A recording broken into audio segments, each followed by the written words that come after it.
हाजी सबू सिद्दीक ने अपनी शुगर फैक्ट्री पूरी तरह से बंद कर दी।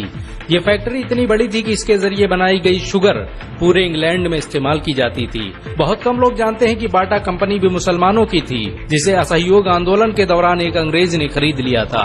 आपको ये जानकर शायद हैरानी हो कि भगत सिंह का केस लड़ने वाला शख्स भी एक मुसलमान था। बैरिस्टर आसिफ अली ने भगत सिंह का केस तब लड़ा जब कोई भी भगत सिंह का साथ देने को तैयार नहीं था। इंकलाब जिंदाबाद का नारा देने वाले हजरत मोहानी भी एक मुसलमान थे।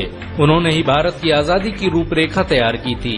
इतिहासकारों के मुताबिक 1857 में होने वाले विद्रोह में 50,000 उलमाओं को फांसी दी गई और लाखों मुसलमान सरेआम कत्ल कर दिए गए।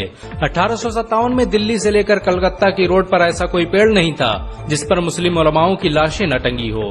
मुसलमानों ने ही भारत की आजादी के लिए पहली जंग लड़ी। मैसूर के सुल्तान हैदर अली और उसके बेटी टीपू भारत की आजादी के लिए शहीद होने वाले पहले शासक थे। मशहूर क्रांतिकारी अशफाकुल्लाह खान सबसे कम उम्र में फांसी पाने वाले भारत के पहले व्यक्ति थे। बहुत कम लोग जानते हैं कि जय हिंद का नारा एक मुसलमान आबिद हसन सफानी ने दिया था। ये नारा आज भी भारतीय सेना और शासकीय प्रणाली में सम्मान स्वरूप इस्तेमाल किया जाता है। तिरंगे का निर्माण करने वाली सुरैया तैयब जी भी एक मुसलमान थी। उन्होंने ही भारत के राष्ट्रीय ध्वज को वर्तमान रूप दिया था। कानपुर में पैदा होने वाले अजीमुल्लाह खान ने ही मादरे वतन भारत की जय का नारा दिया था, जिसमें बाद में कुछ सांप्रदायिक लोगों ने माता शब्द को जोड़ दिया। आपको ये जानकर शायद हैरानी हो कि भारत का पहला राष्ट्रीय गीत अजीमुल्लाह खान ने ही लिखा था। बहुत कम लोग जानते हैं कि मौलाना कासिम नानोतवी ने दारुल उलूम देवबंद की स्थापना अंग्रेजों को भारत से निकालने के लिए की थी। इस मदरसे का मकसद देश में ऐसे नौजवानों को पैदा करना था जो भारत की आजादी में योगदान दे सकें।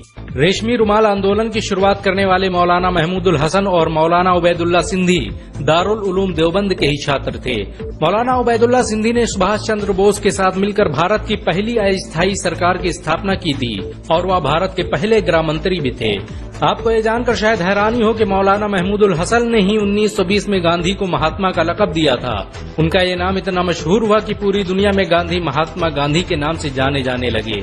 महमूदुल हसन ने ही हकीम अजमल खान के साथ मिलकर 1920 में जामिया मिलिया इस्लामिया यूनिवर्सिटी की स्थापना की थी, ताकि भारतीय शिक्षा तंत्र को अंग्रेजों के चंगुल से आजाद करवाया जा सके।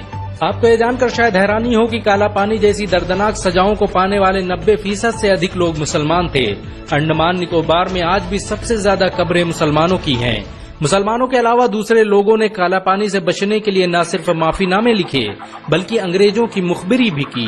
मुसलमानों ने ही अंग्रेजों के खिलाफ सबसे पहले हथियार उठाए। 1772 में शाह अब्दुल अजीज ने अंग्रेजों के खिलाफ फतवा देते हुए ऐलान किया कि अंग्रेजों की गुलामी हराम है और हर मुसलमान पर फर्ज है कि वो अपने मुल्क और देश की आजादी के लिए खुद को कुर्बान कर दे। 1857 में होने वाले विद्रोह की प्लानिंग एक मुसलमान मौलवी अहमदुल्लाह शाह ने की थी। वो भारत के अकेले इंसान थे जिन पर अंग्रेजों ने 50,000 रुपए का इनाम रखा था। ये रकम इतनी बड़ी थी कि राजा जगन्नाथ ने पैसों की लालच में आकर अहमदुल्लाह शाह की मुखबरी कर दी और अंग्रेजों ने उन्हें शहीद कर दिया। बहुत कम लोग जानते हैं कि 1857 में शहीद होने वाले 90% लोग मुसलमान थे। जालियांवाला बाग में जनरल डायर की गोलियों का निशाना बनने वाले अधिकतर लोग भी मुसलमान थे। भारत की आजादी का नेतृत्व करने वाले संगठन इंडियन नेशनल कांग्रेस के 9 से अधिक प्रेसिडेंट मुसलमान रहे। गांधी जी ने अफ्रीका में जहां वकालत की पढ़ाई की, वो कॉलेज भी एक भारतीय मुसलमान का था और वह जब भारत में आए तो उन्होंने आजादी के लिए अली ब्रदर्स के साथ काम करना शुरू किया, जो कि मुसलमान थे।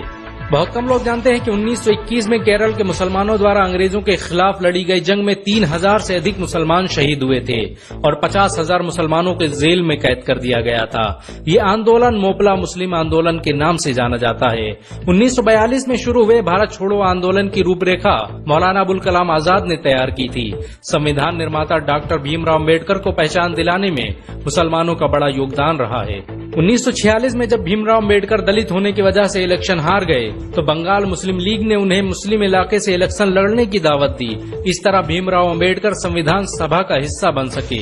अगर मुसलमान भीमराव अम्बेडकर को इलेक्शन न जिताते तो उन्हें कभी भारत के संविधान को लिखने का मौका न मिलता। भारत की आजादी के लिए सबसे ज्यादा लेख, शायरी, गीत और किताबें मुसलमानों ने ही लिखी। अल्लामा इकबाल के जरिए लिखा गया सारे जहां से अच्छा आज पूरे भारत में गाया जाता है। आपको ये जानकर शायद हैरानी होगी कि देश के लिए शहीद होने वाला पहला पत्रकार मौलाना मीर बाकर एक मुसलमान था। भारत की आजादी के लिए मुस्लिम राजाओं और महाराजाओं ने अपने खजाने खोल दिए। कोलकाता के हाजी उस्मान सईद ने अपना सब कुछ भारत की आजादी के लिए कुर्बान कर दिया। हाजी उस्मान की अमीरी का अंदाजा इसी बात से लगाया जा सकता है कि 1920 तक कोलकाता में बनने वाला हर स्कूल और हर बड़ी बिल्डिंग उन्हीं की थी।